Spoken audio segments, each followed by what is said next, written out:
And we have ground rules. First of all, we're going to practice Christian character and how we speak to one another. Welcome back. Cynthia and I realized that there's no way we could answer all the issues in your marriage through 3 sessions. And so we've got some questions that many of you all sent in, and we thought we would just answer them here by posing them to one another and then giving our best input. Now, again, we may not have all the answers to all the issues, but we're going to give our best perspective and then hope that the Holy Spirit inspires you beyond what we say. So, is that good, Cynthia? You ready? That's great. Let's start with the first question. When you are in a moment of intense fellowship, a fight, how do you break the cycle and find resolution? Good question. When we're having arguments, we typically don't elevate it to the point of being loud. I'll say that. Now, hold on. She thinks I'm loud. So when I'm talking like this, that's yelling to her. And so I've got to ratchet it back to where I'm talking like this and speaking very calm and in low tones. Now, I let her know, you have no idea what yelling is, because I grew up in a house where decibels were like ear piercing and people screamed and hollered. We have never done that in our marriage. Never. No. Because we're allowing the restraint of Christ to control our words and our tone. Intensity has been there on both sides. And I've had to ratchet back, pull the reins on my own soul so that I don't intimidate her through the strength of my words and how I say what I say. So when she says yell, we don't. Yeah. But I have found myself in a place where it was confused as being yelled. Go ahead.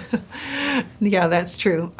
Just like he said, how he grew up. I grew up where we didn't have any yelling at all. So our households were very different in that sense, but we don't elevate it to that point. And yes, I have sensitive ears, so I'm like, we can just get through it at a lower tone. I'm always saying, we can be right in the middle of a serious point. I'm like, can we get a lower tone? Can we just bring it down? He's like, do you want me to just whisper? But that's just kind of how it works for me. In mid-sentence, while I'm talking like this and trying to make can we please... I do. I really do. I just can't do it. I'll talk like this. Yeah. Make sure my So point is heard. he's so nice. He does respond to me when I ask that. But so that's the first thing. We kind of assess our environment so that we aren't making it into more than what it should be. And then we really try to work on what the issue is. We really try to stay focused on the issue because we want to get to the end of that conflict with an answer that we both are like, yes, we both agree to this.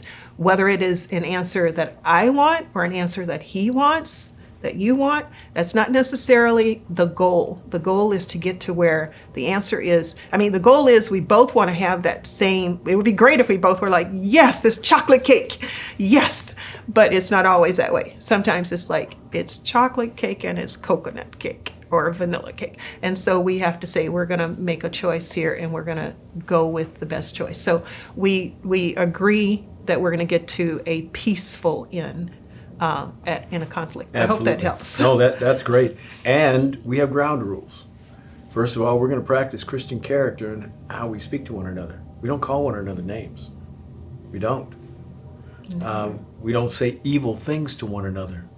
We practice to not say hurtful things to one another.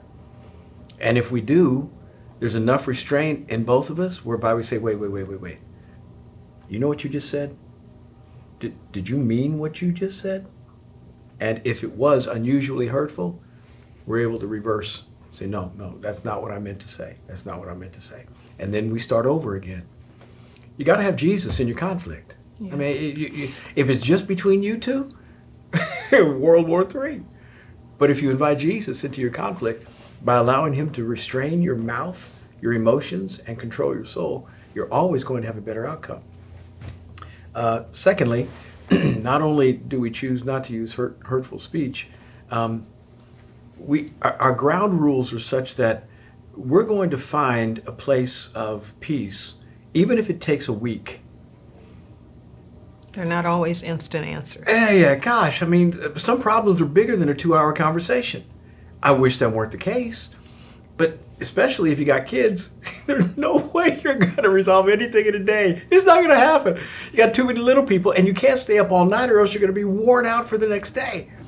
So one thing we do with Ephesians chapter 4, verse 26 says, do not go to bed angry. Do not let the sun go down on your anger. And so we choose not to go to bed angry, but we choose to go to bed disagreeing. Knowing that it's a continuation. It's a continuation knowing tomorrow. That this is a pickup on something. But please don't confuse disagreeing with anger. Right. I'm not mad at her. I just realized we can't fix this unless we stay up till 3 and I have to get up at 5 to be at the office by 7. I can't do that. So can we push pause and we'll pick this up tomorrow? That's how we work things. And by the time we pick it up the next day, usually our soul's at a different spot. We're not near as animated.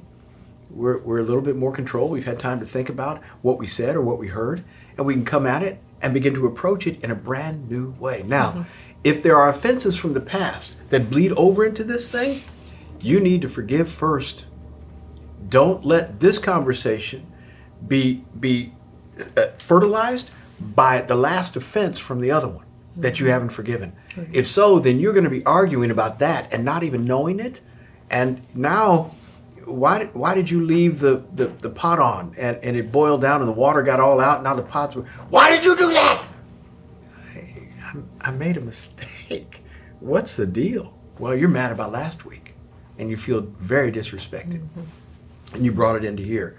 You need to settle your issues by learning to forgive. And please understand, this point is huge. Forgiveness is a choice. It's not a feeling. You have to let folk go. The word in the Greek is the word Ephesus. When you talk about forgiveness, it simply means to take a boat that is tied to the dock and release it. There's no emotion associated with it. It simply has no tie to the dock anymore. When you forgive somebody, whatever they did to you no longer is tied to your soul. You let them go. Now, you might need healing later, but you do not let the way you feel begin to determine how you're going to respond. Let it go and let God begin to heal you. Get with a pastor, have him pray for you. Talk it out as best you can to figure out why in the world did you do that, so you can have some real constructive input that allows you to get down the road of healing. But you must forgive and realize that God forgave you much more stuff than you ever have to forgive your spouse. He let you go. He let you go on so many levels. And we can't be hypocrites simply because we're hurt. Even though you might be justified to feel bad, you still are not allowed to not forgive. So when you release, you let them go. And the beauty is this: you're free. Because generally speaking, forgiveness is all about getting you right, not the other person. Anybody who's hurt you is for the most part going about their life. They're not thinking about you. Whatever they did is done. And they're meandering about progress. But you stay awake at night, wakes you up in the morning, have those conversations with yourself. When I see them, I'm going to give them a piece of my mind. Messing with you. Forgiveness allows you to be free. And the longer you hold on to the unforgiveness, you're bound. It messes up the marriage. So if you want to have a really good fight, don't let unforgiveness litter it.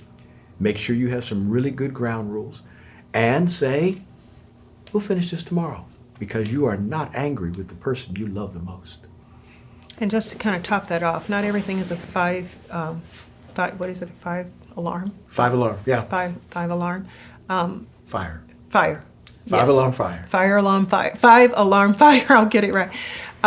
Not everything is that. And so if we also think about, back to what Brett is saying, forgiveness. Honestly, the Bible says forgive till 7 times 70.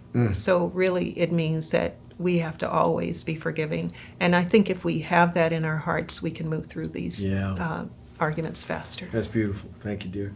Question 2. What is the best parenting advice you can offer? You know what I would say? The best parenting advice is that I'm not perfect and my children are not perfect. I fell into a trap, I won't say I fell into a trap, but I discovered something about myself early on when the kids were little, maybe after I'd had them all. I don't remember where it was exactly, that my efforts and my mothering and my nurturing was like to the point of I wanted everything perfect. I just needed the perfection of it all. And I just had all this energy going into that. And, and what happens is they're not perfect, right? Nobody's perfect. I'm not perfect. And so I put all this energy into making things perfect or thinking I was making people perfect, and then finding out again that, there's something else that comes up, and it can be frustrating. And that's a mistake for me. So when I realized, hey, you know what? God knows that we are fallen, and God has already made a way for us to come through these difficulties and to become, and for my children, for our children as well, it just brought me such a relief and such a place of faith to believe God in my parenting and not to believe that I had to just be the one to make everything perfect in their lives or in my life. Now, I do believe in be perfect as He is perfect, in the sense of knowing God is perfect and knowing that He wants me to live for Him perfectly. I believe that, but I know there's grace in this whole thing. So that to me is my best parenting advice. My advice would be twofold. One, to live lives that are consistent with what you expect your children to live. And two, rather than asking them to grow up, you grow up. As I said before, there's never a time when a person shouldn't be a good Christian. If you're a great Christian, you're a really good dad. You're a really good mom. You live what you believe. And kids can sniff out hypocrisy. They will never tell you because they realize it's probably going to be a punishment afterwards. But they can sniff it out. They know when they see inconsistencies. Live it. Don't just require them to do it. You live it. And be merciful when they don't. One of the things that I recognize when my oldest was, and Joseph he's just fabulous, but he was a kid like every other kid who disobeys. And as I was disciplining him one day, the Lord said, you're disciplining yourself, right? I said, what? I said, yeah, that came from you. It gave me perspective as I was trying to figure out how to get him right. The perspective that said, it's your fault that he's wrong. Now, he disobeyed. He needed to bear the consequences of his misdeed. But he came by it honestly. And so I became more merciful to my children when I realized how flawed I was, and that the only reason they were messed up is because I was messed up. So we need to live consistently. Number two, you need to grow up. We want our children to grow up in a certain way and become certain people, but we want to stay the way we are, and we expect them to just follow us. It's amazing that if you begin the process of growth and accelerate it in your life, somehow or another your children get better. Again, I don't know, Joseph was 12, that meant we had 7 already. So our baby was an infant, Joseph was 12. And I had begun the process of trying to figure out how to manage these people with my bride, and it was not easy, trying to grow a church and not complaining, just giving you a report. I was happy with my circumstances, but I realized as I tried to parent these children, I said, Lord, these kids really need a better dad. If they had a better dad, they'd be better kids. I'm asking them to be better kids, but they don't have the right material. So change me. Help me to grow up faster than they do. And that's where I began a 10-year period where every week, one day a week, I prayed and fasted for my family. Every week. And it wasn't that they would change. Prayer and fasting is not so the people who you can't tolerate will change. That's another kind of prayer. That's kind of manipulative. Prayer and fasting is so that you will change. And God changed me faster. Prayer and fasting is a catalyst for the Word of God and His Spirit to work in your own soul. So, you want to be a good parent? Live right, and then figure out how in the world to grow up faster than your kids. And they will have a better version of who God the Father is, or the mother, for their lives, so that they can be what they need to be.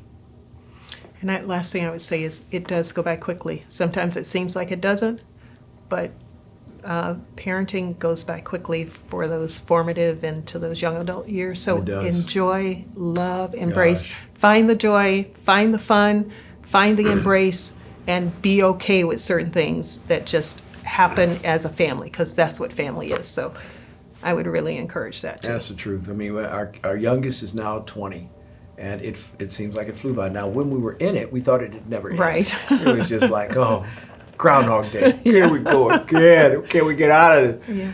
But it has been absolutely phenomenal with respect to our perspective now. And we love our children. And by the way, everybody says the teenage years are the hardest.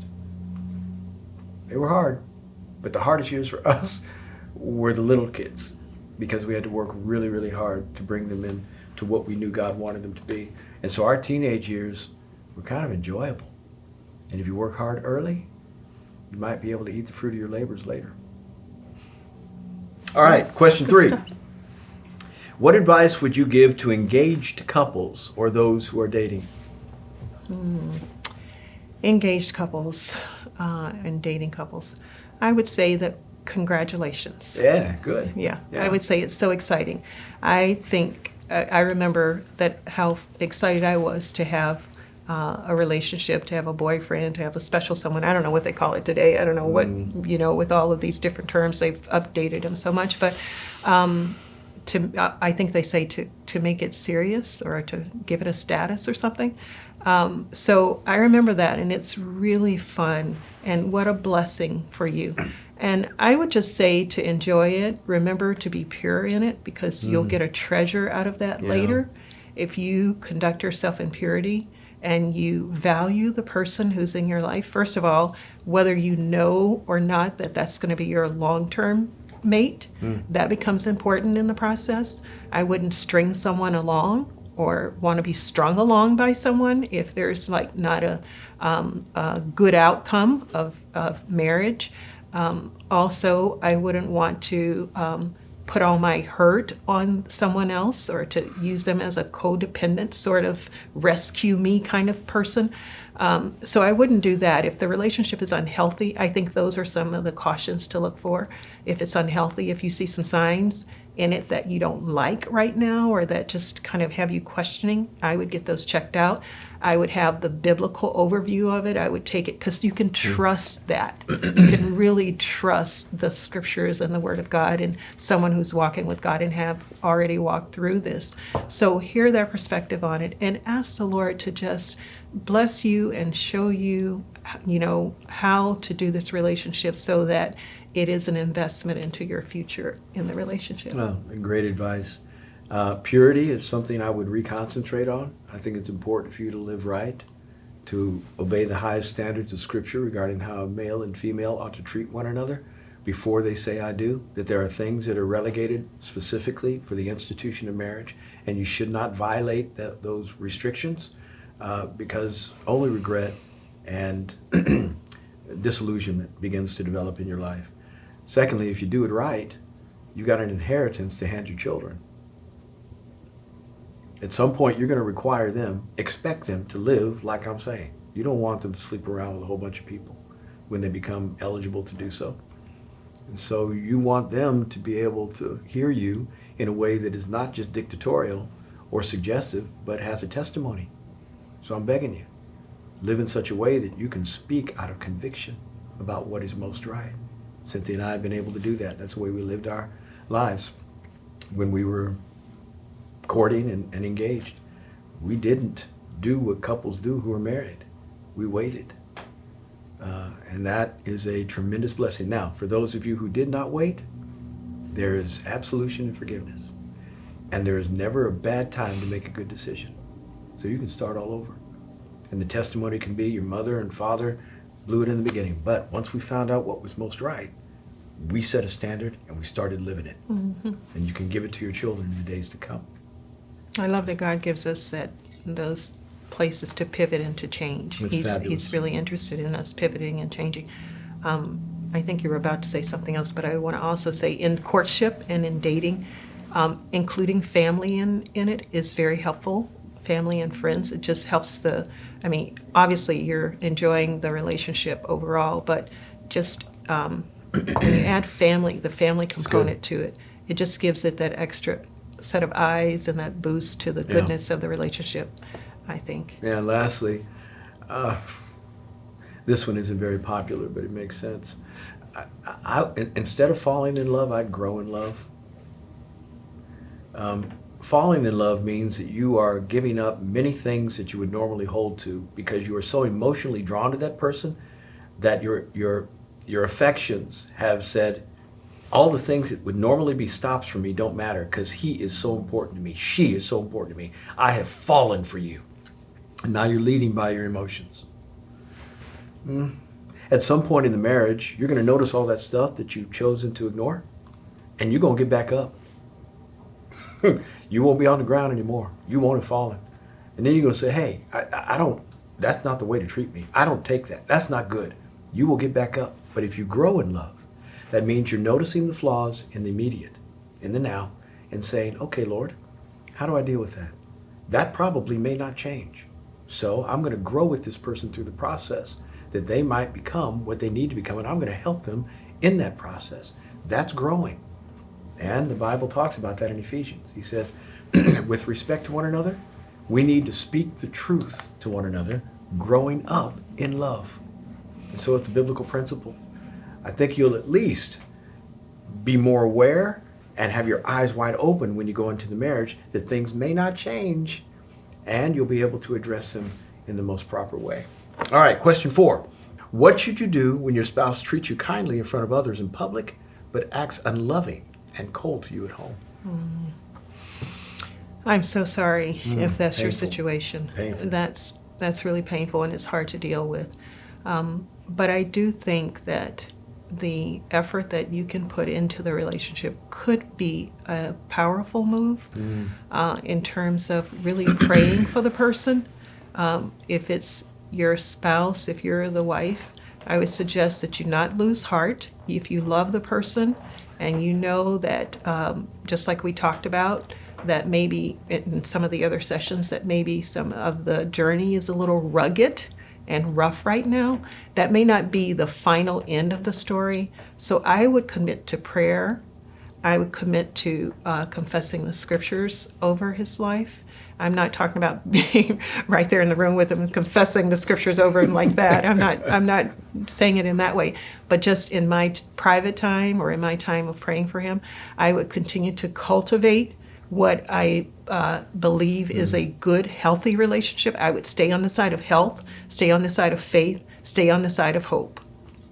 That's beautiful. And do the unusual. Do the counterintuitive. Jesus said, love your enemies. That was one of the highest forms of reflecting God in a messed up world. Well, your spouse surely isn't your enemy. So you ought to be able to figure out a way to love them.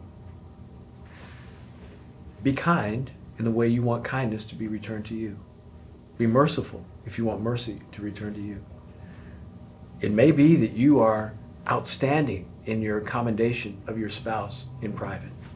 You might be the one who showers him with praise all the time, recognizes how well they pay the bills or how good of a provider they are, or making sure they're keeping the lawn together, or whatever they do as a husband. You might be that person that can give a seminar on affirmation. But if you're not, then that's a place to start.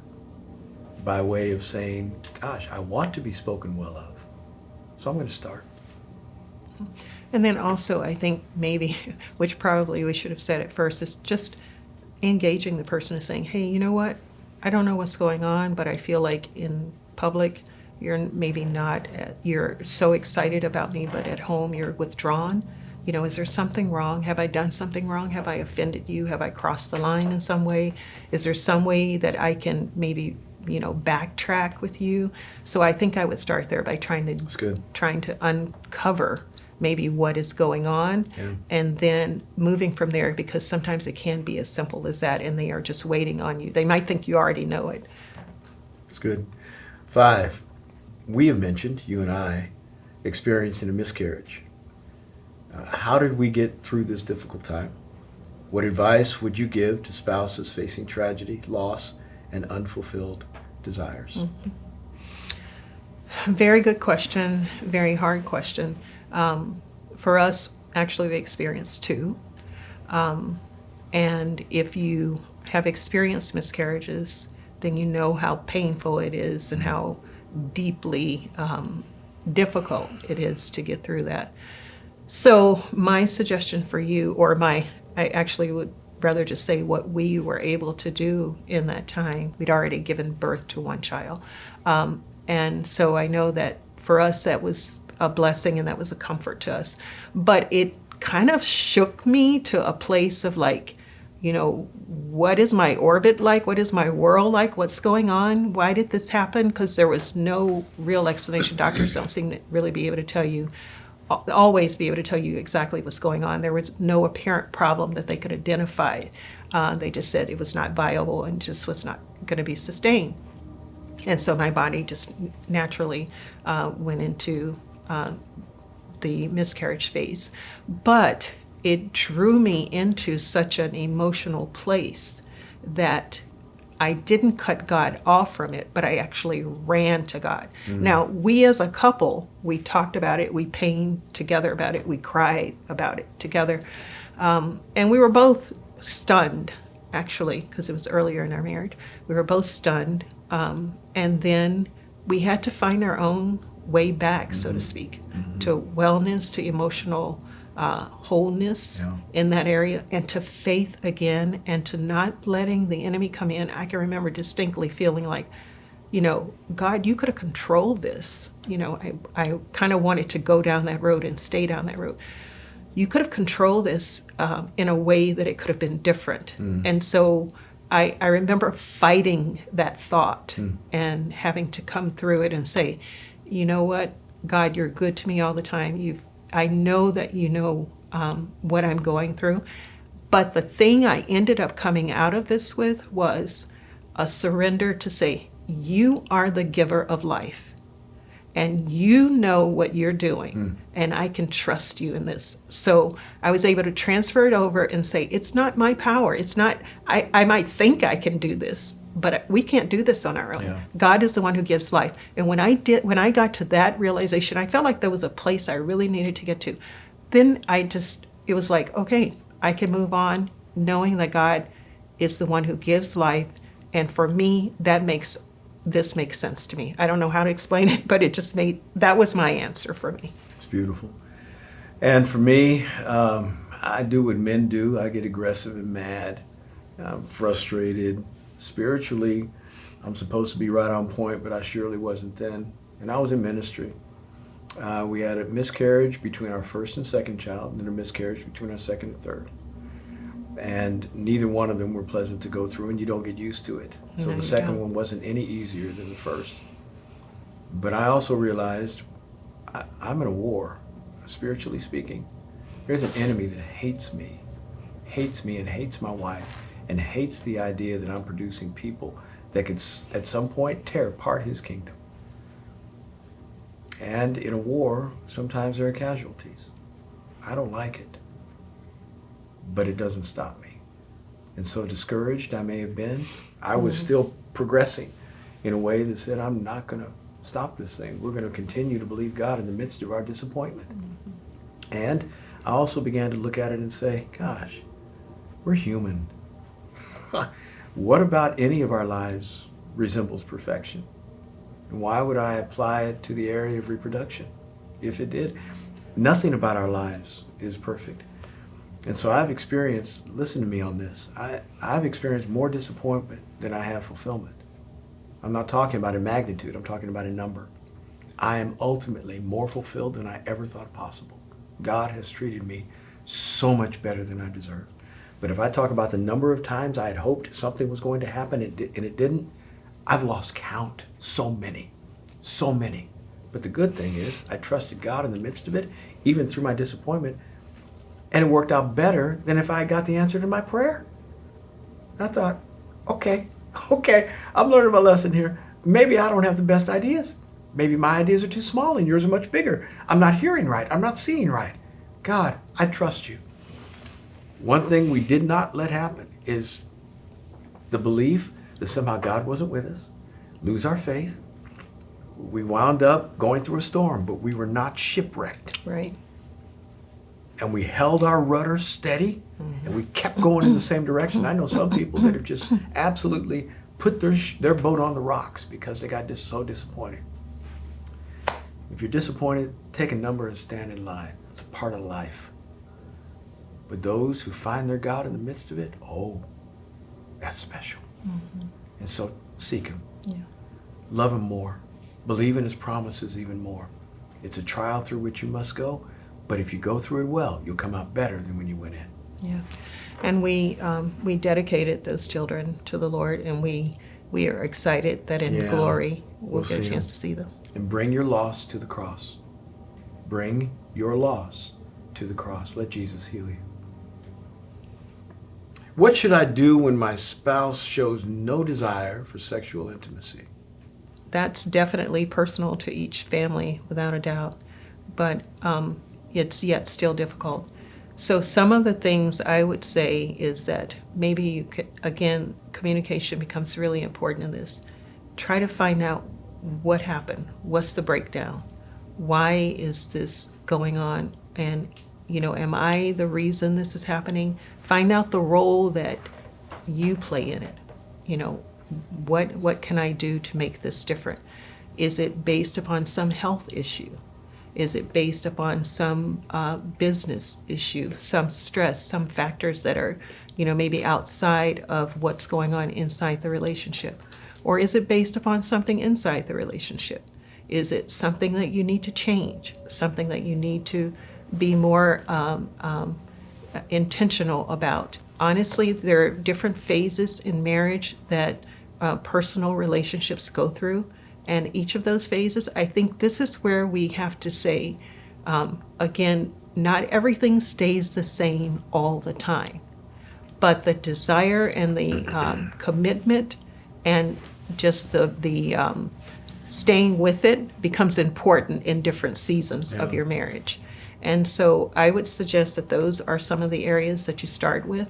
And then, together discover what can bring that fire back. Truth. There's a passage in Revelations in the Bible that says, go back and do your first love. Go back to your first love and do the first things again.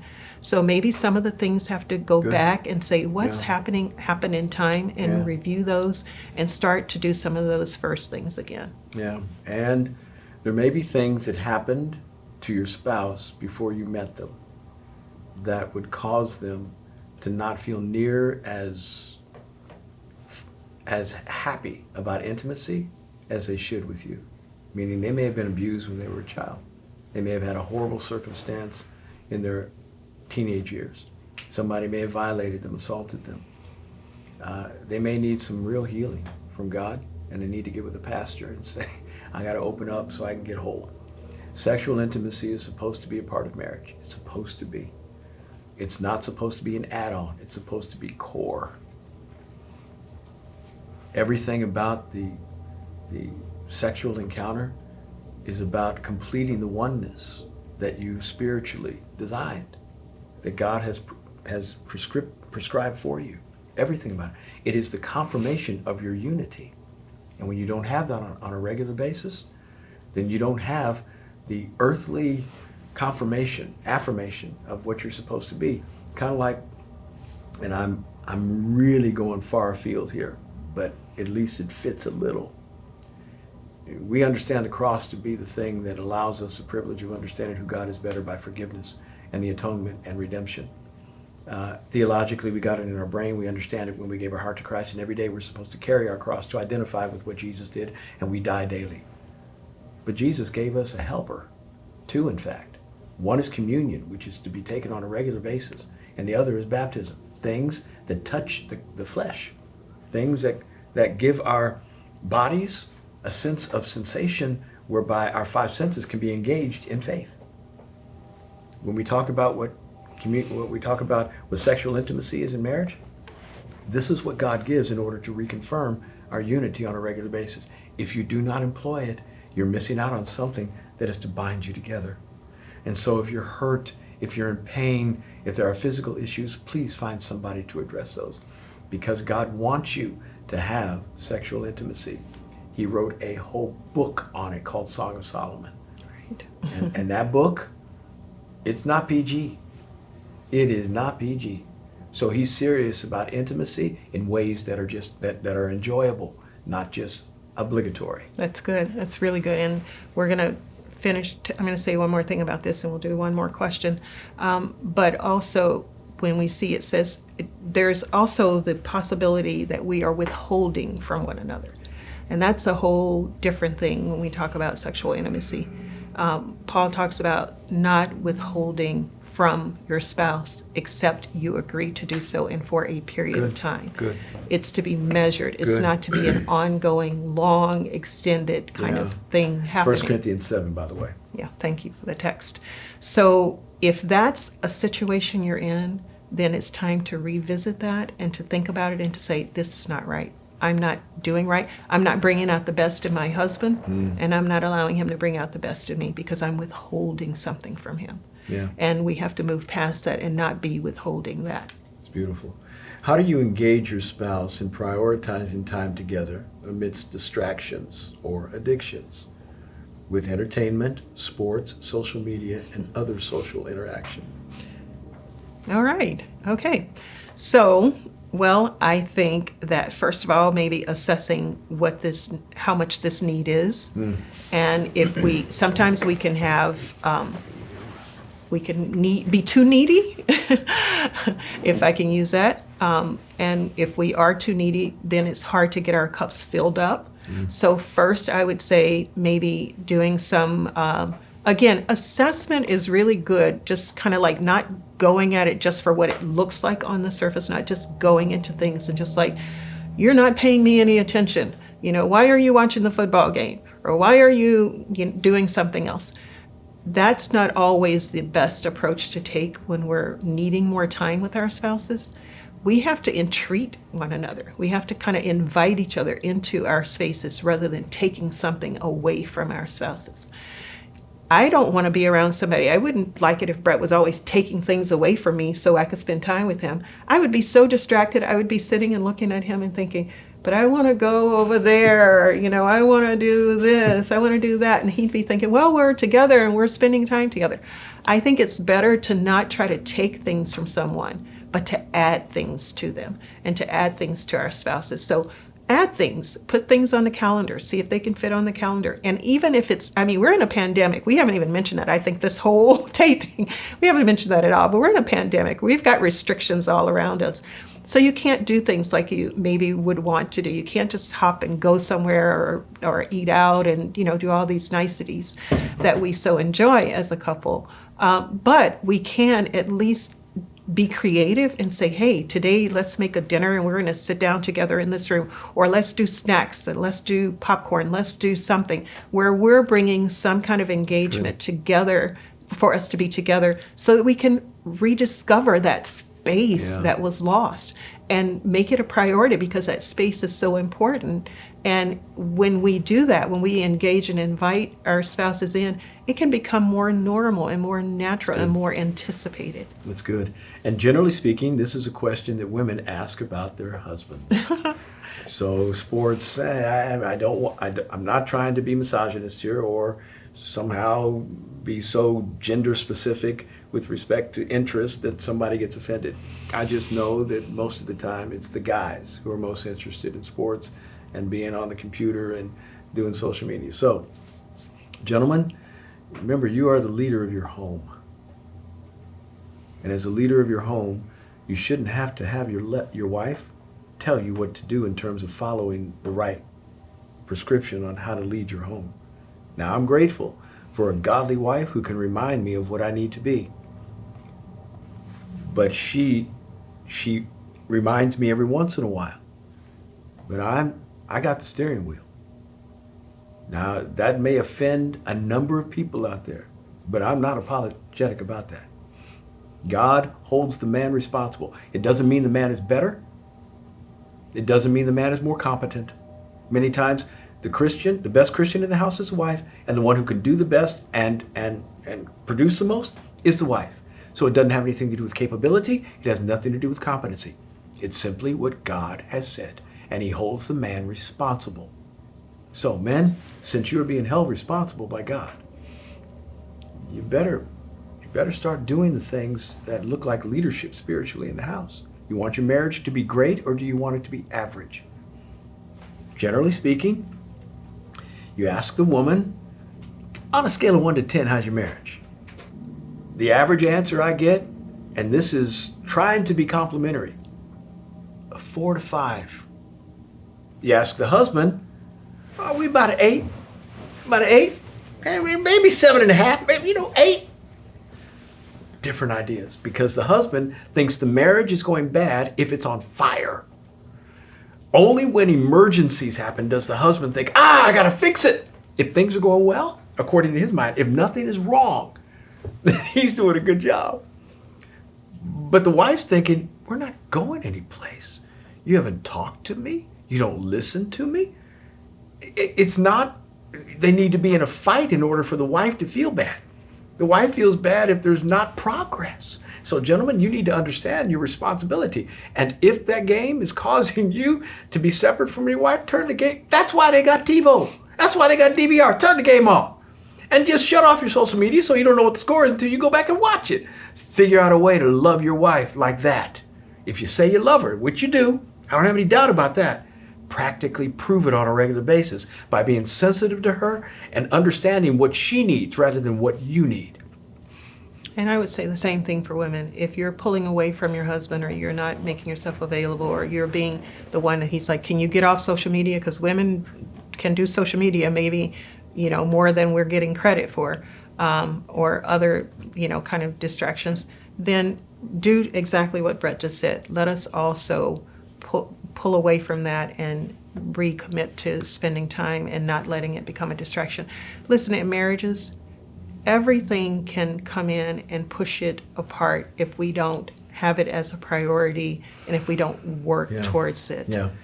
Well, that was great, sweetheart. And thank you, everyone, for those questions. Thanks for sending those in. We hope they helped you.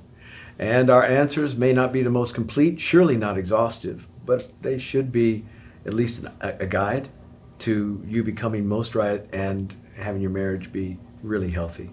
It's been our privilege to be able to support you during this time.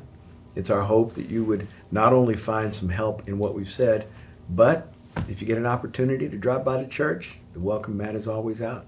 Love you much. Bless you. You're the Bless best. you, and continue becoming one. Becoming one.